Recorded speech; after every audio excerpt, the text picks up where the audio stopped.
বিক্ষোভে উত্তাল ফ্রান্সের রাজধানী প্যারিস। স্থানীয় সময় সোমবার প্ল্যাকার্ড ও ফিলিস্তিনের পতাকা হাতে প্যারিসের কেন্দ্রস্থলে জড়ো হয় শত শত বিক্ষোভকারী। গাজায় নিরীহ ফিলিস্তিনিদের পক্ষে বিভিন্ন স্লোগান দেন তারা। ফিলিস্তিনিদের ওপর ইসরায়েলের নির্মম হত্যাযজ্ঞের তীব্র প্রতিবাদ জানান আন্দোলনকারীরা।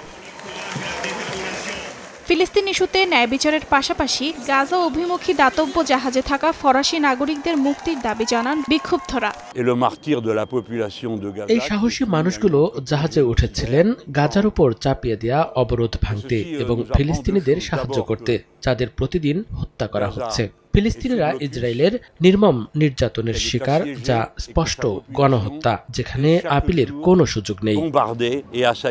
ব্রিটিশ পতাকাবাহী ম্যাডলিন নামে ছোট একটি জাহাজ সোমবার পাড়ি দেয় গাজার উদ্দেশ্যে। সঙ্গে ছিল প্রতীকী কিছু সহায়তা সামগ্রী। এর মূল উদ্দেশ্য ফিলিস্তিনিদের মানবিক সংকটের বিষয়টি আন্তর্জাতিকভাবে তুলে ধরা। মাঝপথেই ইসরায়েলি সেনারা নৌ অবরোধ ভাঙার চেষ্টার অভিযোগে আটক করে জাহাজটি। জাহাজটিতে 6 জন ফরাসি নাগরিক রয়েছেন, যাদের মধ্যে একজন ইউরোপীয় পার্লামেন্টের সদস্য।